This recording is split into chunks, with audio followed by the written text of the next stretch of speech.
Bonjour à tous, bienvenue dans le Labo d'Aclabrez pour une nouvelle petite vidéo. Alors aujourd'hui je vais vous montrer une petite astuce que j'utilise pour la réparation des châssis d'ordinateurs portables, les fixations des charnières d'écran. Si vous bricolez aussi les ordinateurs, vous êtes souvent sur le cas des fixations de cassés. Je vais vous passer sur l'autre caméra pour vous montrer vite fait de quoi je vous parle. Voilà, donc au niveau des fixations, il y a en général deux vis ou trois qui permettent de fixer la charnière de l'écran. Souvent ça casse, le petit écrou qui est serti, qui se trouve à l'intérieur ici, souvent le plastique casse, du coup l'écrou ne sert plus et les charnières bougent. C'est le cas que j'ai sur ce côté-ci. Les deux vis ne sont plus fixées, les plastiques sont cassés, ça a d'ailleurs été essayé d'être réparé, il y avait des traces de colle à l'intérieur. Alors tout de suite, n'utilisez pas de colle, que ce soit les colles néoprène, la super glue, tout ce qui est colle bicomposant, époxy, araldite, les fameuses colles de matière avec une résine et un durcisseur. C'est des colles qui font du très bon collage mais qui n'ont pas de résistance à la force, à la traction. Et malheureusement à cet endroit on a une force et une traction qui est exercée à chaque fois que vous ouvrez ou que vous fermiez votre écran. Quand vous inclinez l'écran ou vous le levez, la plaque force sur la vis et toutes ces colles ne tiennent pas. Ça va tenir une fois, deux fois, quelques fois et ça recasse. Et en général, vous avez même une fixation qui n'est pas super, ça bouge toujours un peu. Donc là, je vais vous montrer une astuce que j'utilise pour faire ces réparations. Donc c'est une pâte bimatière qui devient dure au final. Cette pâte, une fois, alors au départ on va la malaxer comme une pâte à modeler pour la ramollir et la rendre malléable pour pouvoir faire ce qu'on en veut. Et par la suite cette colle durcit, et lorsqu'elle durcit elle devient extrêmement dure, c'est au point qu'on peut la percer, la poncer. Donc c'est une pâte, excusez-moi, qui a une très forte résistance à la traction, à la force. Ça devient extrêmement dur au final. Donc moi j'utilise cette pâte, c'est avec celle-ci que j'ai les meilleurs résultats. Alors c'est pas une réparation que je fais tout le temps, bien souvent je change le châssis, mais dans certains cas, certains ordinateurs qui peuvent être récents par exemple, les châssis vont être très chers ou très rares, ce qui est mon cas. Sur celui-ci, petit modèle 13 pouces qui fonctionne parfaitement bien. Le seul défaut, c'est cette fixation de charnière et malheureusement, le châssis est introuvable. Il y a des modèles similaires qui se trouvent, mais qui ne sont pas exactement les mêmes, qui nécessiteraient quelques modifications. Le port USB qui va pas être au même endroit, j'en ai trouvé un qui ressemblait très fortement, mais l'accès du disque dur n'était pas fait de la même façon. Donc voilà, la pièce, on va dire introuvable, ça m'embête un peu de le jeter pour une petite panne, enfin une petite casse du châssis. Donc c'est cette méthode que j'utilise dans ces cas-là, dans les cas où ce n'est pas possible de trouver le châssis en pièces détachées, ou alors qu'il coûte trop cher. Alors du coup, je sais pas si vous allez bien voir. Voilà, ça va peut-être être mieux comme ça. Donc voilà, donc hop, je vais essayer de vous montrer. Malheureusement ça manque de lumière, donc voilà, on a deux petits trous, ici et ici, dans lesquels doivent venir se sertir ces petits écrous avec la vis, bien entendu, la vis là est vissée dedans. Hop, je vais vous la rapprocher, essayer de vous montrer. On ne le voit pas très bien. Voilà, un petit écrou doré qu'on voit dans les plasturgies, qui vient se mettre à l'intérieur, qui est serti, qui permet la fixation. Donc du coup, c'est cassé. Donc première étape, en général, quand vous démontez l'ordinateur, c'est de prendre un petit forêt. Donc en général, celui que j'utilise, c'est du 3 mm, alors juste à la main comme ça, sans aucune machine. Vous démontez votre ordinateur, vous enlevez les vis proprement, et vous passez avec ce forêt à la main dans les trous pour tout simplement nettoyer toutes les impuretés Alors ça peut être un peu dur au départ à la main si vous avez eu de la colle de mise pour une tentative de réparation, pour bien enlever toute cette colle, bien dégager tout le trou. Après, ce que je vous conseille, c'est de prendre un forêt, alors délicatement, légèrement au-dessus, donc avec soit un Dremel, soit une perceuse, mais il faut vraiment y aller délicatement, de façon à venir légèrement, mais juste la taille au-dessus, agrandir le trou, de façon à ce que la pâte qu'on va utiliser vienne se mettre et ressertisse bien l'écrou. Donc agrandir légèrement pour avoir de la place pour mettre la pâte, et ça va, du coup le plastique à l'intérieur ne sera plus lisse, il sera un peu rugueux après perçage. Ça va vous permettre d'avoir une meilleure adhérence aussi de cette matière sur le plastique en lui-même. Donc on va passer à la réparation. Du coup moi j'ai fait en off l'agrandissement du trou. Le bruit de la Dremel dans la vidéo n'allait pas forcément être très intéressant. Alors on va essayer de prendre la pâte. Donc après il n'y a pas besoin d'une grande quantité, hein, c'est seulement 2 petits trous. Petite chose aussi, dans certains cas, faites attention aussi à ce que vous avez autour de vos 2 trous. S'il n'y a pas une patte qui vient ou autre, dans le cas où vous allez déborder un peu des trous avec la patte, hein, que ça ne gêne pas après au montage. Moi j'ai fait la vérification tout à l'heure, il y a de l'espace autour des trous, rien ne vient s'y mettre, donc je sais que je peux déborder un peu et que ça ne va pas gêner. Alors donc voilà, donc la pâte en question, une pâte on voit pas très bien, autour marron, intérieur blanche, hein, c'est donc 2 matières différentes qu'il faut malaxer pendant quelques minutes de façon à les rendre malléables comme de la pâte à modeler, et ça va pouvoir se travailler assez facilement. Donc voilà, hein, vous l'écrasez bien un peu dans tous les sens, vous jouez avec pendant quelques minutes.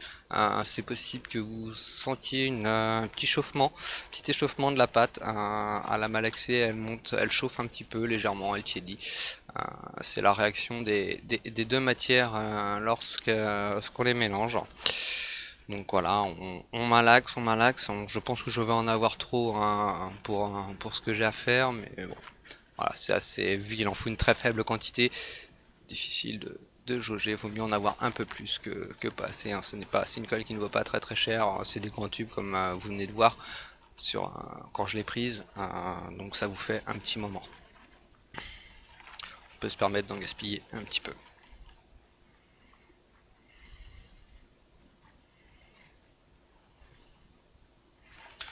Donc voilà, elle est pas trop mal, donc on va prendre un petit morceau qu'on va donc du coup présenter. Alors vous n'allez pas forcément bien voir précisément, désolé, les nouvelles caméras ne sont pas encore arrivées, je vous promets que prochainement ça sera mieux.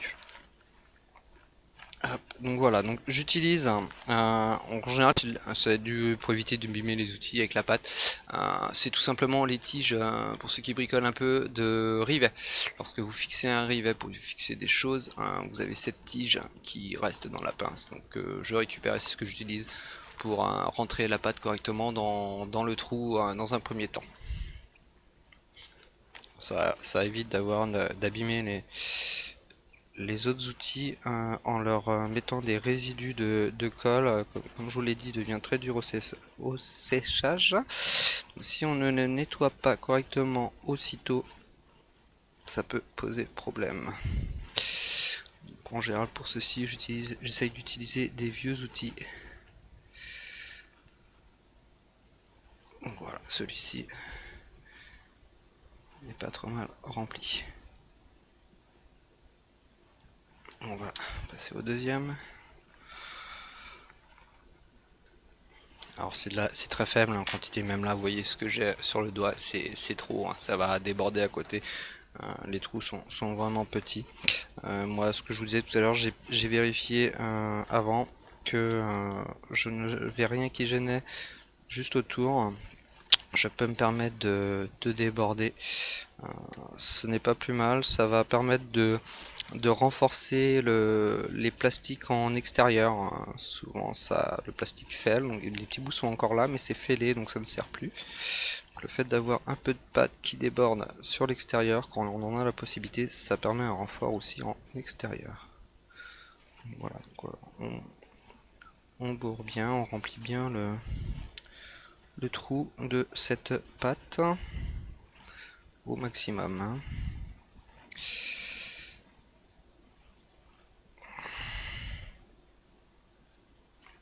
Donc après, on va essayer de lisser un petit peu.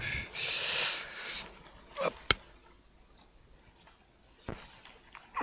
Donc c'est pareil, hein, si vous bricolez pas mal, ces petits spadelers, vous les avez facilement, bien souvent à chaque fois que vous commandez un écran de téléphone, on vous en met une paire avec.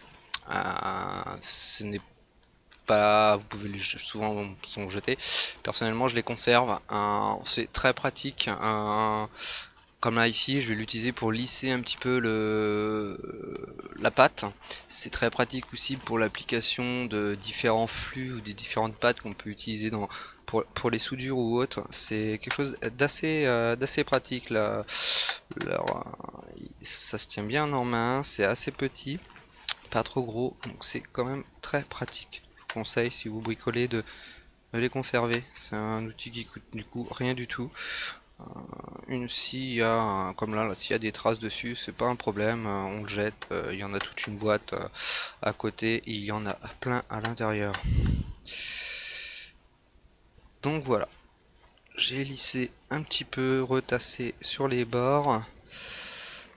Donc là, on ne va être pas trop mal. Alors, autre chose aussi, je vous disais que là, cette pâte devient extrêmement dure au séchage, qu'elle peut être percée et poncée. Donc si dans le cas où vous débordez, lorsque vous remontez, vous vous rendez compte que ça gêne quelque part, vous allez pouvoir, alors, il va vous falloir trouver l'outil adéquat pour pouvoir passer et accéder, mais vous allez pouvoir reponcer légèrement le surplus qui déborde et qui vous gêne. Alors moi j'utilise toujours le petit foret, je vais repasser dans le milieu de mon trou, voilà, pour faire un pré-trou dans ma pâte. Voilà. Et maintenant je vais venir y insérer les deux vis d'origine. Voilà, donc on se présente face au trou. Alors, on appuie bien, on enfonce bien à l'intérieur. On n'hésite pas à remodeler un petit peu la pâte qui travaille bien entendu, puisqu'on vient de rentrer à l'intérieur notre écrou qui va être serti, donc la pâte forcément ressort un peu, bouge, donc on n'hésite pas à réajuster, à remettre cette pâte. Donc je pose le deuxième, voilà, là qu'on est bien dans le trou. Voilà, comme je vous disais, on n'hésite pas.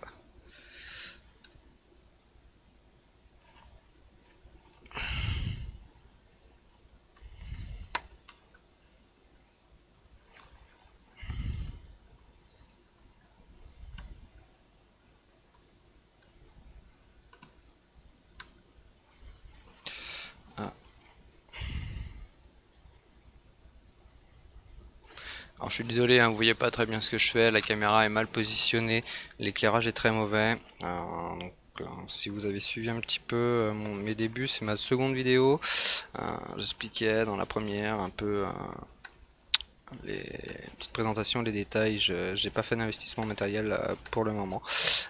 Ça viendra au fur et à mesure, hein, donc là, il y a une seconde caméra qui est prévue de façon à ce que vous puissiez mieux voir, avoir une meilleure qualité pour voir quand je travaille.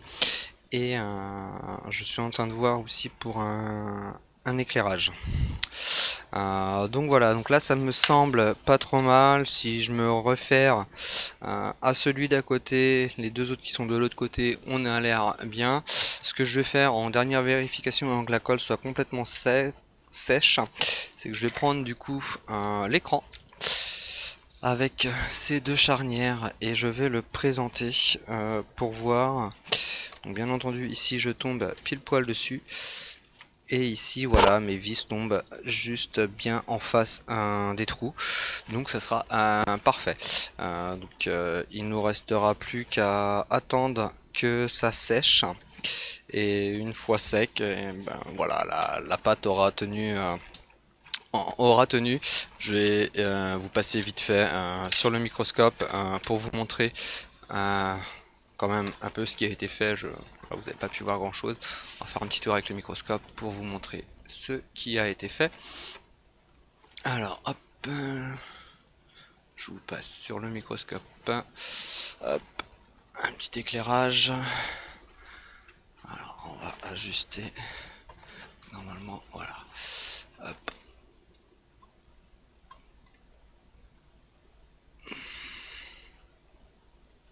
Donc voilà.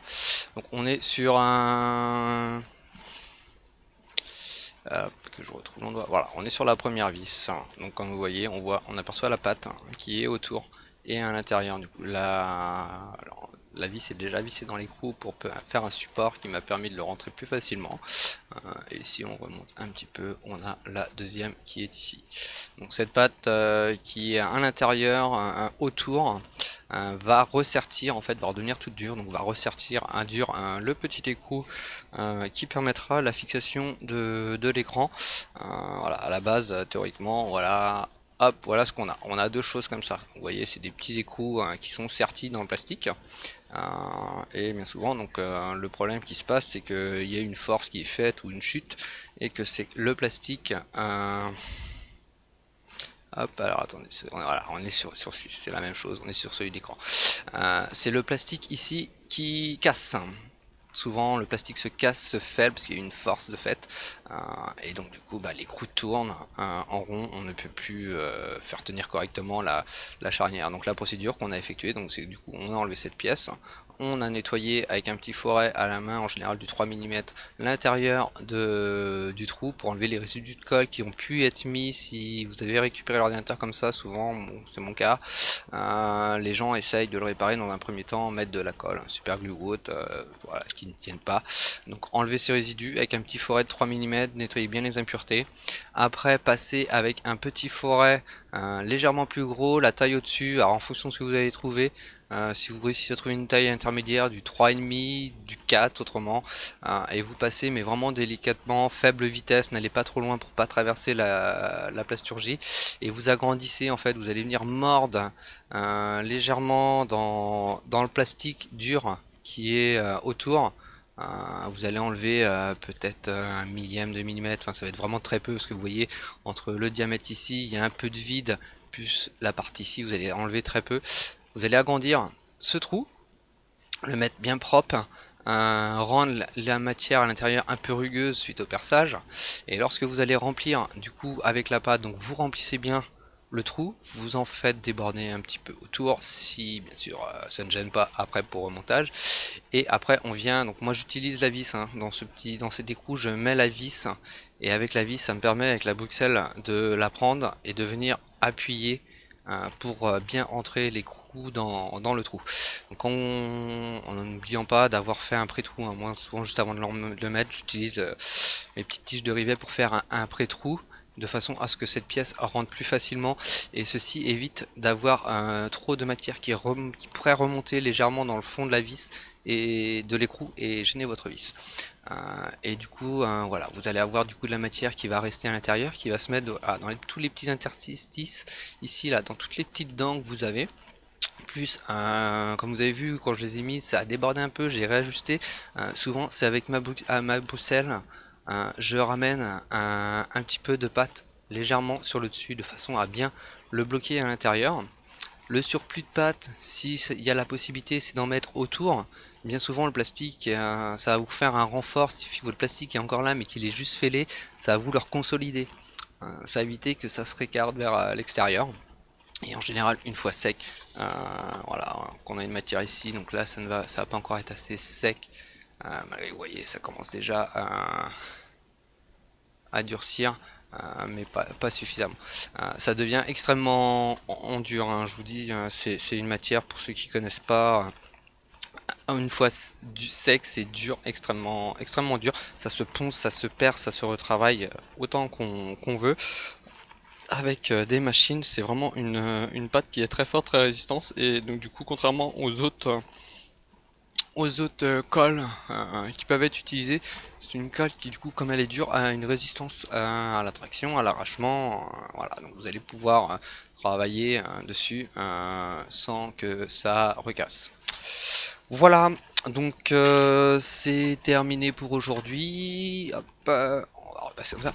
Cette vidéo est terminée, du coup j'espère qu'elle vous aura plu, que cette petite astuce pourra en aider certains, excusez-moi. Voilà, si jamais vous êtes confronté à ce cas de fixation cassée, que vous trouvez pas la pièce qui correspond pour votre ordinateur ou qu'elle coûte trop cher, voilà. J'ai déjà vu des plasturgies comme ça dans les 50-70 euros. Bon, c'est pas forcément, ça fait une somme selon l'ordinateur. Celui que c'est un ordinateur qui a quelques années, que vous n'avez pas envie d'investir, voilà, 50-70 euros un châssis, ça fait cher quand même. Donc voilà, donc petite astuce, j'espère qu'elle vous a plu, qu'elle aidera certaines personnes qui sont dans le besoin, qui cherchent une solution pour réparer cette chose. Donc n'hésitez pas, si la vidéo vous a plu, à mettre un petit pouce bleu, un petit like, à vous abonner à la page si vous voulez voir les prochaines vidéos. Les prochaines vidéos, je pense, devraient porter là vraiment sur la réparation électronique. Normalement, ça devrait commencer, je devrais commencer à vous faire quelques petites vidéos là-dessus. Sur ce, je vous souhaite une bonne journée et à bientôt.